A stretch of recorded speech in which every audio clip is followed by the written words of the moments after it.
Generation Adventist Reflections.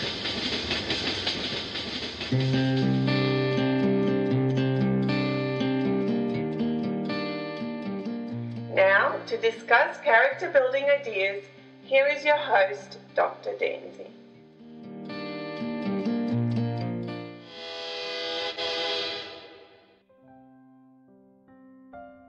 Hi family, welcome back to the Adventist Reflections podcast. I would like to share with you a quote from the book Spiritual Gifts, volume 3 and page 266 and 267. The Sabbath especially was given for the benefit of man and for the honor of God. So today we will explore this idea of the benefit of man and the honor of God in relation to the Sabbath. But before that, I would like to greet you all far and near. And I'm glad that you're back to discover some character building ideas on this new season of ministering to those in need. Today's musical blessings come again from my beautiful wife, Alisa, and I hope that you enjoy them as much as I have been doing myself. And today again, I'm joined by our special guest, Catalina. And I would like to, before we go on to anything, to invite Catalina to let us know about who she is. Welcome back, Catalina. Thank you for having me. So, Catalina, who are you? So briefly, I am in terms of spirituality in church context, I just say I am an active church member. Right. I love being involved in the work of my church. And I also am very independent in that I like to stay active in my own personal ministries.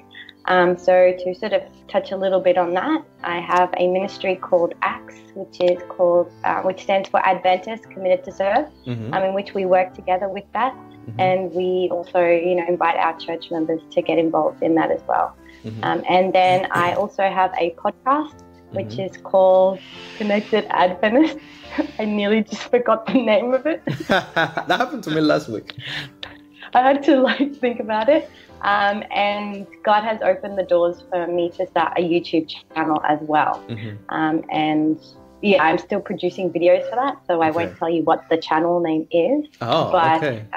Later on I'll let you know once I'm ready to let it all out and show everyone all the videos. Nice. So that's what I'm doing at the moment. Nice. I thought it was going to be the same name, so now I'm puzzled and looking forward to it for sure. Okay. Yeah. All right. Very good. Well, thank you. Thank you for sharing that with us. If you haven't listened to the previous episode, which is lesson 2 of the Sabbath School, I encourage you to go back and do it. But I think I might have mentioned on that episode that I couldn't think of anybody else at the moment that I can think of that is more actively involved in communities where I live that I wanted to invite to participate on this lesson, so ministering to those in need. So Catalina is well fitting to this challenge of recording these next 12 episodes, 11 now. Yeah, so. I love the focus of the lesson, so I'm willing for it. You are it. You have to be here. So thank you. Now, we had a challenge, Catalina.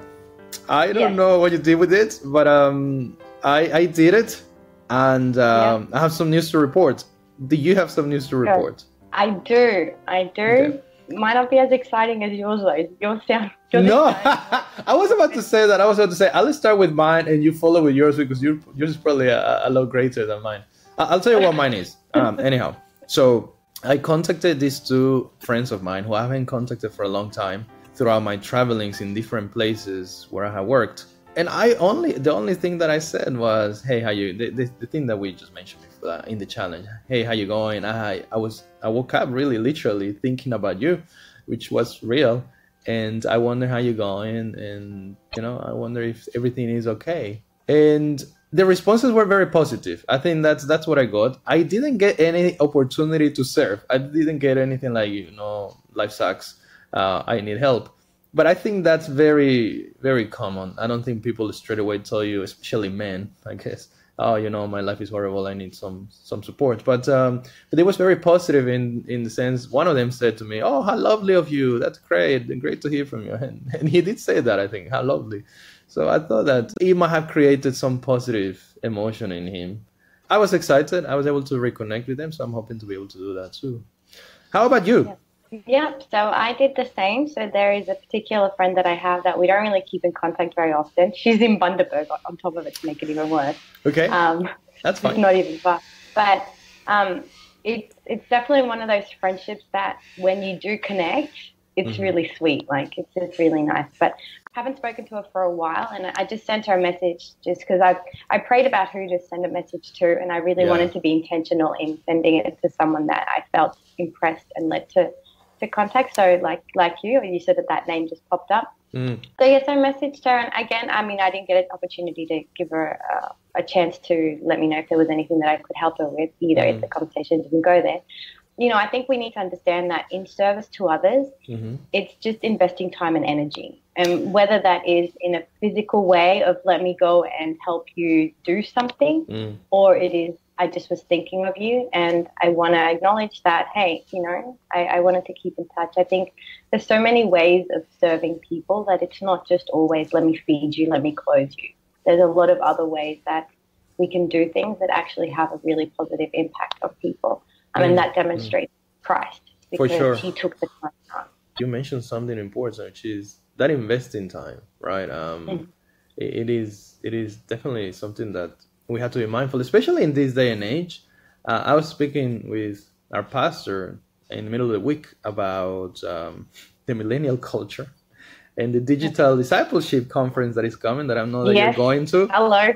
And we were talking about this fast pacing in the sense of the millennial culture and the devices that we have attached, or I have attached to my hands very often, my mobile phone that is. I feel that I have some codependency. Well, I don't know if codependency is the right thing because my device doesn't depend on me, and I'm sure people don't depend on my posts. It's rather me depending on being there and thinking that I'm contributing something good. So we spend so much time in there that we don't have, sometimes we feel that we don't have time to invest in meaningful relationships, I think. Well, thanks for that. Thanks for doing the challenge. And I am assuming you have a challenge for us at the end today. I do. So I'm looking forward to it. So stay tuned. But today we would like to discuss a couple of ideas. One is we would like to reflect on Sabbath as a remembrance of equality. And with that idea, we'll speak about we being creative beings as well as being redeemed beings and what it has to do with equality. And number two, the forgotten art of the Sabbath ministry. I think is an important aspect that this lesson brings. So, question for you, Catalina. When you think of the Sabbath, like straight through, when you think of the Sabbath, what do you think of? What comes to your mind straight away? Okay, being so honest with you, it means work to me. Yeah, I wasn't expecting that. Look, I made a list of my own and I didn't put that one. Okay, good. Work. Yeah, for me, it means like hand to the plow. Like, I must say, I feel that Sabbath has had different stages in my spiritual walk. Okay. I believe that there was a period where, especially when I was in Brisbane and I worked full time and Stevie worked full time, Sabbath was we're sleeping in. It was we're going to get to church for the sermon. Yeah. We're going to leave after the sermon. We're going to go for a nap and then maybe go visit family. Right. Like, I feel that based on where I have been spiritually, Sabbath has looked very different in my Christian journey. So for me, like now Sabbath is work. And I jokingly say that I rest on the first day of the week. Right. So Sunday is like just wind down, you know, we get out of bed later and we have a big breakfast because there's no need to rush out the door kind of thing. So for me, definitely Sabbath is a day where I know it is a day of service and it is a full day of service. Okay. More specifically in the church, it's not necessarily that I do a lot of community work on Sabbath, and that is probably because I do a lot of community work the other days. But in terms of the things that we are looking at, the topics, and you said, you know, create equality and in relation to created being and redeemed beings. When I look at it in terms of the spiritual side, for me personally, I think it definitely is a time where I can disconnect from a lot of other things. Right. So I do feel that on a spiritual level, it is a disconnect for me. Okay. It is for me the opportunity to just disconnect from all the other stuff. I'm a homeschooling mom, so I'm like, thank you, I do not have to worry about school. And it just gives me that rest from all the other stuff. Right. And I can just totally focus 100% on, just service for that day. I resonate with you. I resonated so much with what you just said in relation to the Sunday. And Adventists who are listening to this, don't worry, I don't think Sunday is the day of rest, but it does feel like that. Because Sunday feels like that. It's a time to relax, but it becomes really my family time a lot of the times, or friends time sometimes, friendships and things like that. And so I don't rest either. And then on Monday, I go to work. I used to.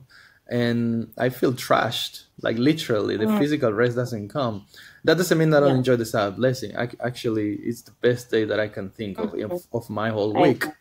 But when I started working part-time, just, I don't know, it's been maybe 3-4 months ago now, Monday I had off. And it was such a blessing because the Sabbath was so full on, and then my Sunday was kind of relaxing, but I had to do all these things that I cannot do any other time, the weeding and the mowing and the cleaning the shit. And then on Monday, I crashed.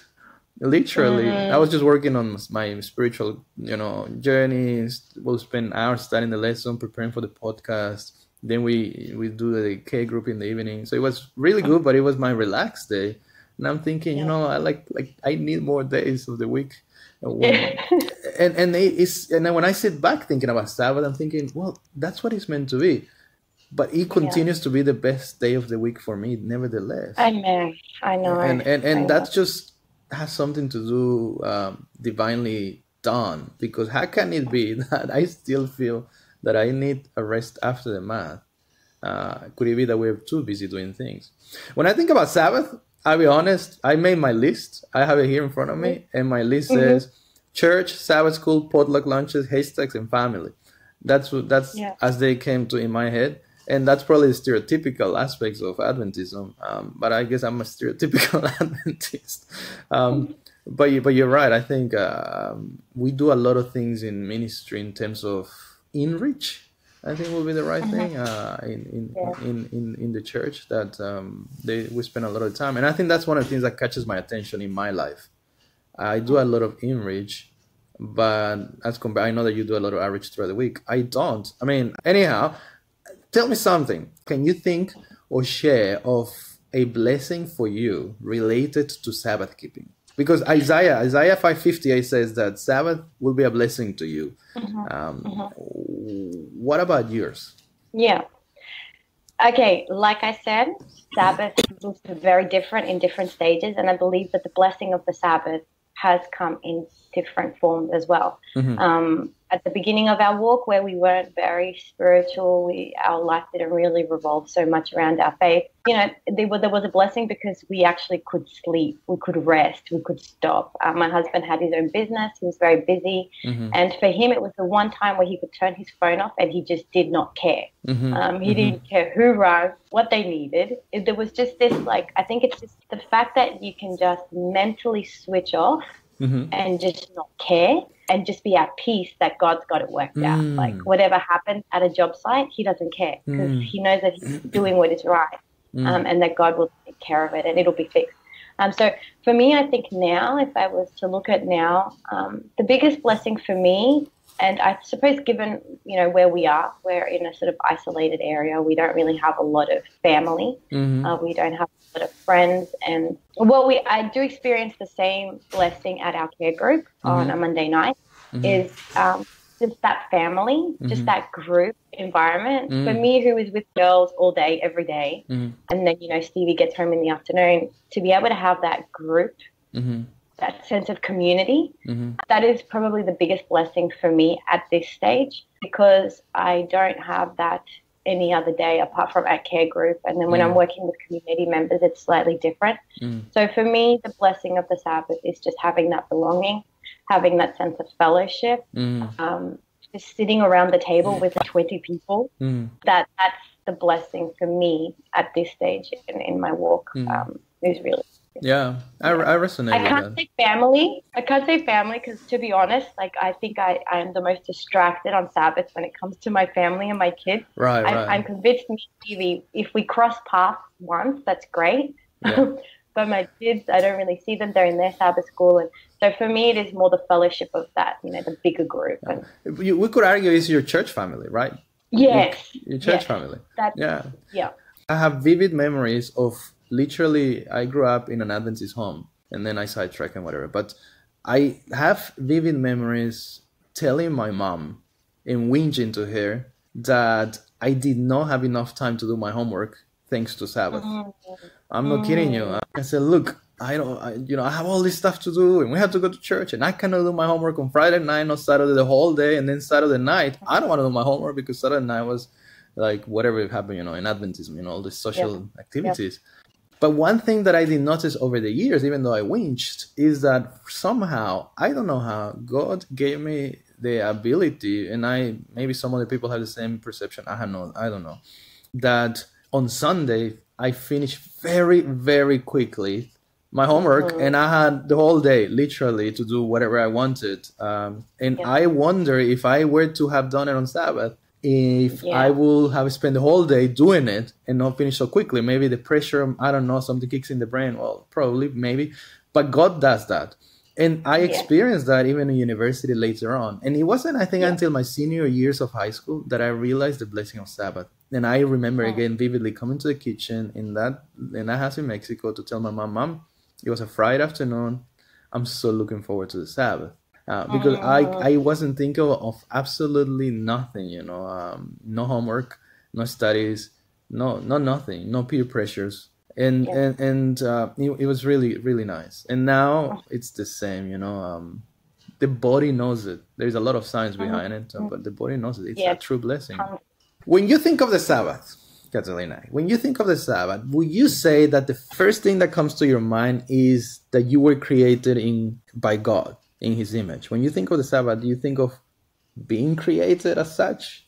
Of God as a creator? No, but I think that in essence, there was a time that Sabbath really reminded me that I'm a daughter of God. Mm-hmm. There was a really deep sense of my self-worth, and it was a remembrance of you were created by a divine God. You were made perfect. And I always tell my girls whenever they say to me, they're like, look at that flower, it's so beautiful. Look at the sunset, look at the bird. And I always say to them, that's because God made everything good. And then I look at him and I'm like, but remember, He made you very good. Yeah, so there's constantly, I always remind them of this connection. And it was really sweet because one day Naomi looked at me, and she's, Naomi's 8. She looked at me and we're looking at a bird in a book. And she's like, Mom, but look at how beautiful that bird is. I'm like, I know. And I was about to do my usual line, and that's because God made everything good, but He made you very good. And she looked at me and she's like, and God made me even prettier than that bird. I'm like, yes. It's sinking in. This is one for the gospel. But there was a period definitely where God, based on where I was, God really used the Sabbath to remind me, you were created by my hand, and you were created in perfection, and everything about you was to glorify who I am as a creator God. So yes, there was definitely an element of that based on where I was. And I think the deeper that we really assess and evaluate what the Sabbath means to us, if we sit there today and say, hey, what does the Sabbath mean to me? I think God will show us very different things of where the Sabbath needs to minister to our heart. And that may look very different between what one person needs and what another person needs. Very good. Yeah. I have a different experience. I have read Steps to Christ. I have read many times. I have read the idea that we have to Sabbath, it's a good opportunity to see God in creation. But it's not the first thing that comes to my mind, if I'm honest. No. Yeah, no. Yeah, it's when I was thinking of pondering on this idea for this lesson, I thought I don't tend to remember that. I remember the Sabbath, but even though we recite every Friday night in our opening of Sabbath in our family, the fourth commandment, it's like reciting John 3:16, everybody does, but we sit and ponder about the seriousness of the matter. And that has happened to me, I think, and called my attention that I need to stop a little bit and reflect on this idea of who God is and who I am as a creative being and why the Sabbath is there. And this brings the idea, and it was very clear in the lesson, and I would like us to think now about this, that when we think of the Sabbath, we really could consider the idea of equality of the human race, of human rights. Now, I don't know about you. I'll be honest with you. Until now, I have never thought of that. What about you? Have you thought about it? No. Okay. No. Okay. So the idea, right, is that God created everybody, and in His beautiful commandment giving of the Sabbath, He's saying, "Remember the Sabbath day to keep it holy. 6 days shall thou work." And then He says, and everybody with you will keep it the same. You're not going to make anybody to work or inflict any pain or any suffering or any discomfort or any stress that is on you. Your son, your daughter, your servant, everybody, even your stranger, whoever comes in your land, whoever comes to visit you, don't make them to do any of this stuff. And even goes beyond that. I mean, we're going to keep it here about human beings, but even goes the beasts that you do use. I mean, I don't use beasts to work, but I can think of cattle farmers and that kind of stuff. They use working dogs. Give them rest, because you all were created by me, God, the Creator, and you are all created beings. And that puts us in the same level. No class, no money difference. The guy who might be drunk in the corner of the street of the shopping mall is the same thing as me, who is doing whatever I do. It brought something interested, at least in my mind. What was your experience when you thought about this idea of equality? I mean, when I looked at it, and look, this is obviously for those who know my background. We are very conservative, and I believe that in the essence of loving the law, sometimes you can forget that the law is a gift. It's a demonstration of love. Like you can, and I compare it to my kids. Like I tell my kids, there's certain things we don't do. They don't see it out of love. They see it as a rule. And until they are old enough to understand the love that is behind that rule, it's always just going to be a rule. So I believe that when I started looking at the lesson, and I really liked how they brought it out, when I started looking at the whole aspect of the Sabbath and understanding, I mean, I love the Sabbath, like you said. It's never been something that has been out of bondage and I need to keep it because otherwise I'm lost. It has never been like that for me with the Sabbath. But I must say it did become something that was just routine. Right. And I didn't really see it as a gift. So when I looked at, and we've had people at our house, we've had contractors, and we've had certain things where we just like, can you please not, do this on Sabbath? If you can fix it, another day, fix it another day kind of thing. And my dad's a mechanic, so he knows, like, we've asked him, please don't fix our cars on Sabbath when he has them and he's trying to work on them. Or he'll say, come on Sabbath and I'll do the service. I'll be like, no, we'll come on Sunday. So we had some contractors working at our house, and we said to them from the moment they were staying at our house because they were friends. So we had them, and they wanted to get the job done really quickly because they were extending our house. So they wanted to work 7 days a week. So we said to them, look, you guys, we would like you to have Sabbath off. And I know that in the essence of telling people that we would like them to observe the Sabbath while they're, with us, it can seem as like a constraint on them. It can seem like you're just being restrictive. But unless we see the purpose behind the Sabbath, like when it says in the commandment, like don't let anyone work, it's not because it's a rule. It's not because it's like you be in control, you're the boss, you have to make sure that no, God is saying let everyone be blessed by the Sabbath. Let everyone experience the gift of the Sabbath. Even your animals be blessed by the Sabbath. And if we understand that the Sabbath is a blessing and it's a gift, it's not a rule, like it's something that's going to be beneficial to us. And as the lesson goes into it, it touches on that even more. But we have to understand that by allowing those people that work for us to experience the gift of the Sabbath, that they will be re-energized for another week. And I thought that was really interesting because the Sabbath is there for those who believe and for those who don't believe. If you believe in the Sabbath, share that gift with those who don't believe by letting them have a time of rest, letting them have that 24-hour period where you can rest just as we rest. Just because we're master doesn't mean that you have to keep on working. We want you to experience the same gift that we are experiencing. I resonate with this idea that it's a good opportunity of spiritual service, isn't it? To sharing to some people who might not even have a clue what that is like. When I think about this idea of Sabbath, it says, remember Sabbath to keep it holy. So to keep it holy, it comes to mind this concept of holiness. There is this text in Revelation chapter 4. I don't recall the verse, but it talks about it. You have the beasts and you have the angels, and well, the beasts and angels, the same thing. Anyhow, and they're saying to God, holy, holy, holy. Holy, holy. So who really is holy is God, and we can be holy through Him. But He made the Sabbath like Him. So this is exciting because as you mentioned this idea, it came to me because you're mentioning the idea that we can share with others the blessing that we have experienced, that God has given us. And when we keep the Sabbath holy, the reality is that we are having a participation of God's character. Mm-hmm. And by we serving others, sharing it with others, they can also see God. Yeah. And experience something they might have never experienced before. So we have seen the Sabbath as created beings. Now we can see the Sabbath also as redeemed beings.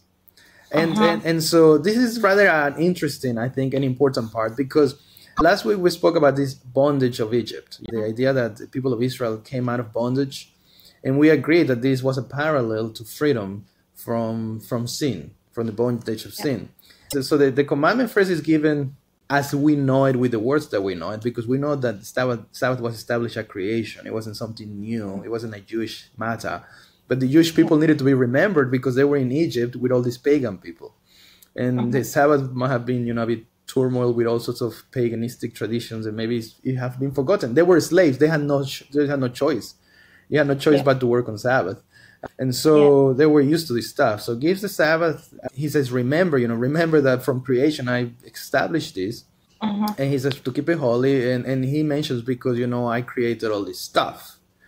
But then he delivers it again in Deuteronomy chapter 5, verse 12 and 15. And this time, instead of saying, because I created everything. So I'll just read very quickly that section. It's Deuteronomy chapter 5, verses 12 to 15. That's where we have that repetition of the remember the Sabbath again. And it says, and remember that thou wast a servant in the land of Egypt, and that the Lord your God brought you out of there through the mighty hand and by a stretched arm out. Therefore the Lord your God commanded you to keep the Sabbath day. So he's telling them, remember also that I took you out from that bondage. I don't know, but when I think of Sabbath again, I think of haystacks. But I forget of my Redeemer. And not because I forget intentionally. I mean, I'm working for Him. I'm in church. I'm doing the elder duty. We're doing the Sabbath school. We're doing everything, right? But I wouldn't say that I'm intentionally waking up or starting on Friday night and waking up rejoicing, saying, thank you, Lord, for today's rest. Thank you for dying for me at the cross. It doesn't come to my mind. What is your experience, Catalina? Yeah, I agree. I think when Sabbath starts to become maybe too routine, when Sabbath starts to become something that you don't longer look forward to, I think that's when God wants to take us back to remember where you came from. And then you'll remember of how much God has done. So the other thing too that I found, which was really interesting, which if you have a look at the commandments in Exodus, if you have a look, the emphasis there is the Creator God, and I created the heavens and the earth.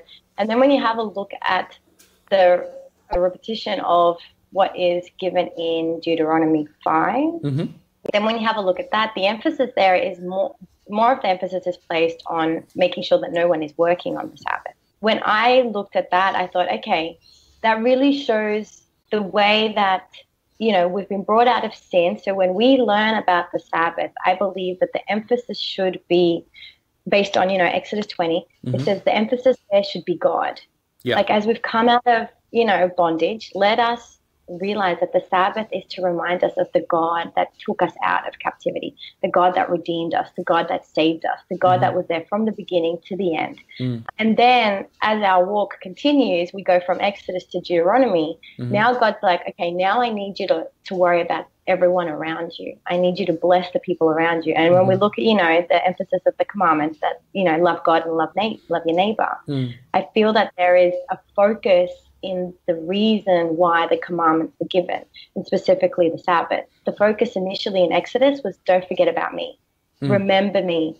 I know you were in the world. I know you have forgotten about me, but now remember. And now they're Christians. Now they're Jews. They're Israelites. And now in Deuteronomy, he's like, okay, now I need you to care for those around you. I need you to not be so, I need you to not be so worried about yourself. I need you now to take your spirituality to the next level and to let your spirituality and your commitment and your love and your dedication be demonstrated to those that are within your gate and to those, don't know what's going on with your faith, with your journey. Right. So that redemption that we have found, we are then now to share that, and the Sabbath is the perfect opportunity to now go out and to do a work that, we haven't done in other days of the week.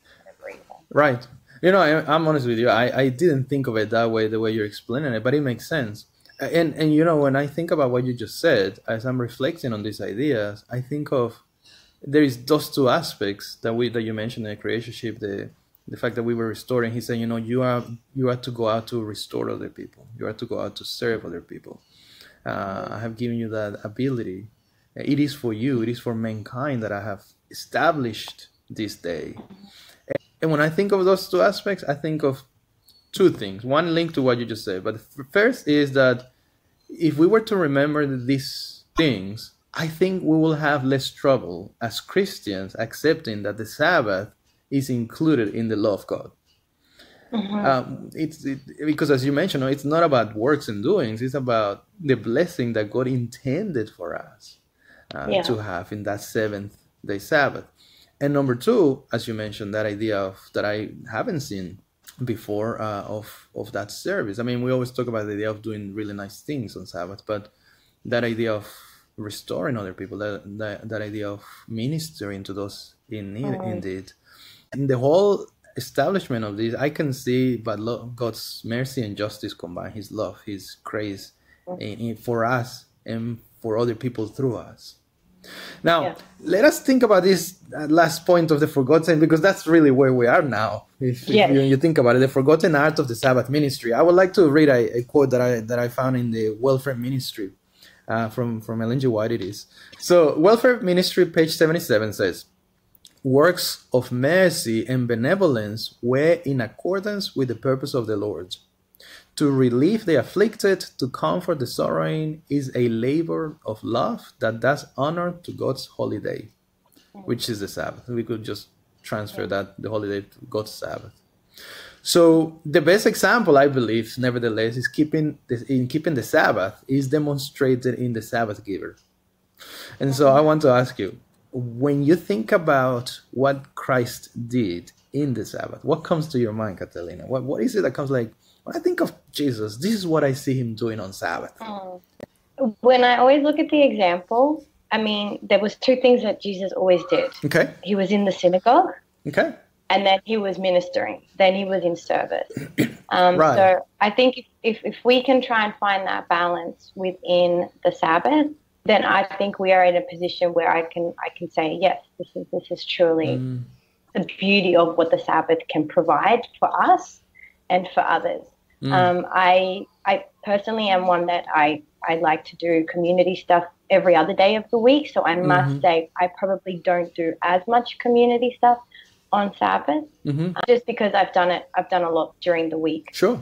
So I tend to find that a Sabbath afternoon is just at home quiet with my family. And that's probably the only time that I have with my family on Sabbath is, after potluck, after we've closed the church, then there's probably like about 2 hours before the end of Sabbath that we do spend together. But I know that for some people, they're so busy during the week because of work, kids, and yeah. So Sabbath for them, that's what their afternoon is. Liliana and Freddie, they're like that they have their potluck, we have lunch together, and everyone's still chatting, and they're going door knocking.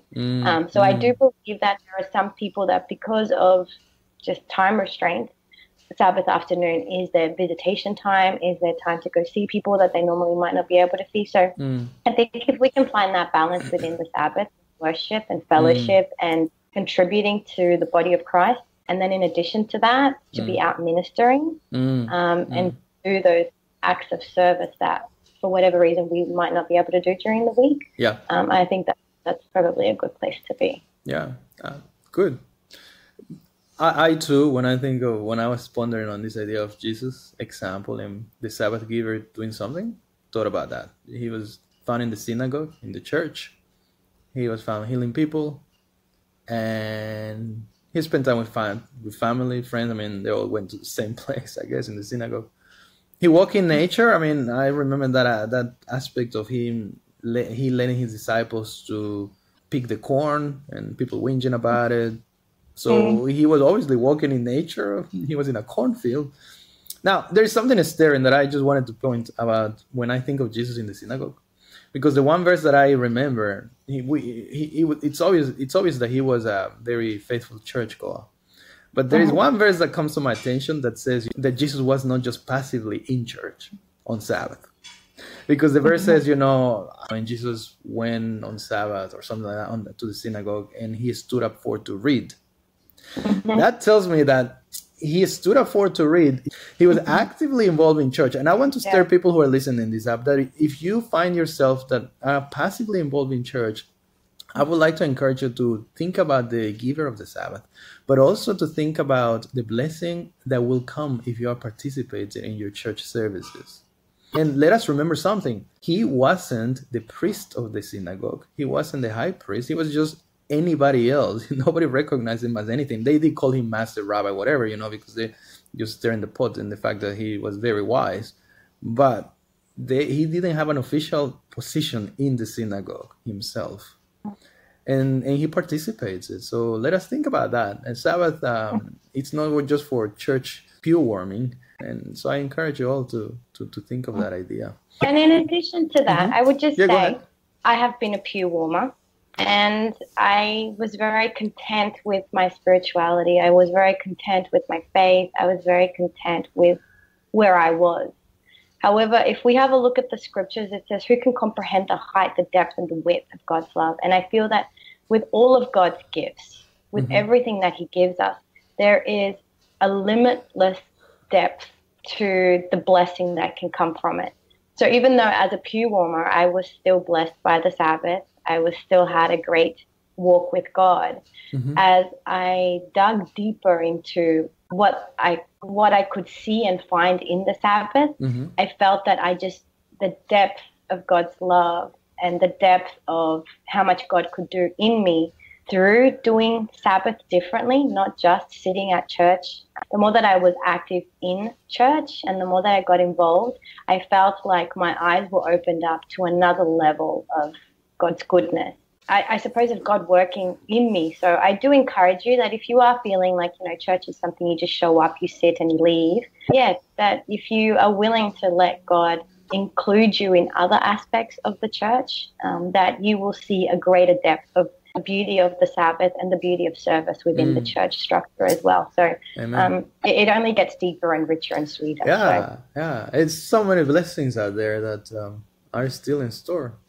I had this quote that I wanted to share with you guys as well, and it's relevant to what Catalina just said. The idea that as we all go on our Christian walk, and as we go on our Christian walk serving and ministering, there's blessings for us at the physical level, at the mental level, at the spiritual level. And Testimonies to the Church says, those who so far as it is possible engage in work of doing good to other people by giving practical demonstration of their interest in them are not only relieving them, but at the same time, we are contributing largely to our own health of soul and body. So it will bring spiritual blessings as well as physical blessings. And definitely this blessing can be found on the Sabbath. I love it. And Dan, just before we finish, you did make a mention to Isaiah 58. Yes. And I love that chapter because we're very good at using that chapter in reference to, and you shall call the Sabbath a delight. It's often used to say, hey, this is, the Sabbath is supposed to be something that we're supposed to be happy about. But like you said, why? If we read the verses that are above that, above that verse, which is you shall call the Sabbath a delight, is because you're in ministry. Because you are feeding the hungry, you are clothing the naked, and you are being there for those who don't have a lot of things. So when I look at the context of Isaiah 58, it says, in order for you to find the Sabbath a delight, you should be actively serving those that are in need. And we can take that on a spiritual level or on a physical level. But once the Sabbath can become a focus of, hey, let me go out and reach out to someone who is in bondage, whether spiritually or physically. I think that's when you're really going to understand the depth of the beauty of the Sabbath. And if we can always keep ourselves in focus as well, like not just serving others, but understanding what God has done to us and for us, then I think we're going to be really understanding the depth of what the Sabbath really means. 100%. That's where the whole Disozo program came, right? Yeah. Isaiah chapter 58, serving others, ministering to those in need. And well, as we conclude these ideas, as you're speaking about this, one thing came to my mind as well, which is this. We started commenting on that, and this aspect of the Sabbath points back to that idea of we were created, like you mentioned, what God has done for us, in us, through us. And it's interesting that the same language, the same concepts we found also in the first angel's message. And you shall go out and preach to the whole world, to be a witness to all nations and kindreds and tongues and people. He's saying, you are all the same. You all need to hear this message. You all need to be ministered. And if you already know this message, hey, why not take the time and minister to those who haven't heard it? Doesn't matter if they're drug addicts, alcoholics, widows, orphans, no status, big status, little status, medium status. Everybody should be about the same level. Let us not forget that. So let's not forget the needs of other people. Let's not forget also our needs and get so bogged down like I do sometimes. And I think Catalina has mentioned that sometimes she has done as well, and little time for family comes. Let us have a delight on the Sabbath. Let us keep a balance. God wants us to keep a balance as well. Catalina, do you have our weekly encouragement? Do you have somebody around the world I do. That does something? Who, where, and what do they do that are ministering to others? So her ministry is called Creating Opportunities, and her name is Creating Opportunities. Okay. You can find her on Facebook, and her name is Jolene Danielson.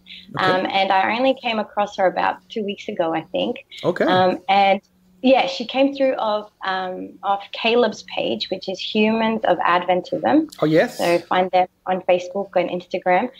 But he did a story on her. He did an interview with her. And in that, she shares her ministry, which was that she just started talking to some homeless people that she saw on the street. Just randomly? And just randomly. Wow. And she realized that there were many of them that, once you hear their story, you sort of understand why they are where they are. But one of the things that she decided to start is to start an organization which would print their artwork, and she would then put it on different things. So she does like T-shirts, she does mugs.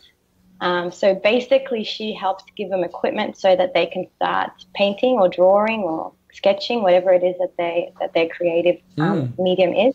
Wow. And she then purchases their artwork. Then she will print that onto different things, like I said, mugs, T-shirts, and then she gives the profit back to the homeless person. I just wanted to ask, so she just randomly had this idea. She's seen these homeless people. She notices that they do a lot of things. Not just, they just bludgeon. They're creative people, like anybody else. They're just normal. They're equal, like we do. We were created to be creative. So she gives them like rights of ownership. She goes, prints products, sells them, and brings the profit back to them again. Yes. Okay. So she reproduces their original work in some sort of other format. So whether it's in a T-shirt or a mug, I'm not sure what other else she does. But then whatever profits she makes from those sales, she then gives back to the original artist, which is the homeless person. Which I thought was just like, wow, like, you've gone so much further than just sitting and having a chat with them. You've gone so much further than just buying them, a sandwich and a bottle of juice or whatever. 100%. You've gone further than just throwing money in a little box for them. Like, you're like, let me try and make you see your self-worth. Let me use the gift that God has given you to see that you have a talent. So definitely get on her page. It's really interesting. She's done it really well. She's even put stories of celebrities that were at a point in their life when they were homeless. So it's encouraging to hear the stories of, famous people that actually went through bad patches where they were sleeping in cars or that they were, sleeping on someone's couch. So, yeah, she's done her page really well. So creating opportunities. That's the Facebook page. Yeah, Jolene Danielson. Okay, excellent. I'll try to search it as well, or ask Catalina to send me the right link, and I'll put it in the description of today's episode. So nice. What about our challenge? I don't know. I'm already challenged by what you share about Jolene, to be honest. I was like, that's a high bar, and I'm thinking like, okay. Little by little. Yeah, give us a little one so that I feel useful. Okay, so I do want to focus, since it is on the Sabbath. Yes. But I would like for you, just as Daniel and I did, we sat down and we wrote a list of things of what the Sabbath means to us. I would encourage our listeners to, as you may have nothing to do on a Friday night or on a Sabbath afternoon, to sit down and see what the Sabbath really means to you at this stage in your journey. And based on what you have heard in this episode, how can you try and align your intentions and your purpose for the Sabbath more closely to what could be a Sabbath that has more service in it? So, yeah, list of what the Sabbath means to you. Where you're at right now, and how you can make it be, how it can align more with service and thinking of others. Excellent. I'll tell you, we have done the first part. I feel that I probably could work a little bit on that second part and the intentional aspects of how can I align. So I'll ponder on that. I pray, I reflect, and I will also share what I came with next time. Excellent. Sounds good. Anything else, Catalina? I know you have to rush, but anything else? No, that's pretty much it. But just continue to pray about how God can open opportunities for you to be of service to your community and to the people around you. You'll be surprised how God will open up. Awesome. Well, thank you, and thank you everyone for listening. I'm excited about next week. I'm excited about hearing about the challenges. If you feel impressed to share with us, that will encourage us as well, because I think we are blessed by hearing other people's ministries and testimonies and ideas. So I want to know about that. And I would like to encourage you to reflect also on the idea of God's mercy and justice, which is really what we'll discuss next week. I'm excited about it because this is really who God is. The mercy of the Lamb combined with the justice of the Lion of Judah. So join us next week. And until then, I will keep on loving God in action, remembering Him as somebody who established the Sabbath for my own good and for my own benefit. I'm Dr. Dancy, and you listen to the Adventist Reflections podcast, which is your podcast. Bye. See you.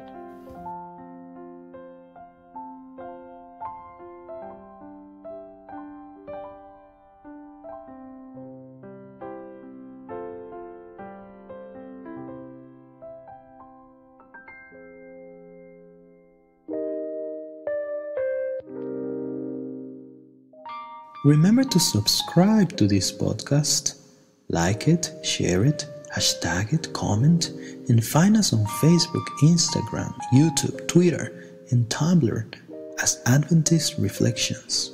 God bless you.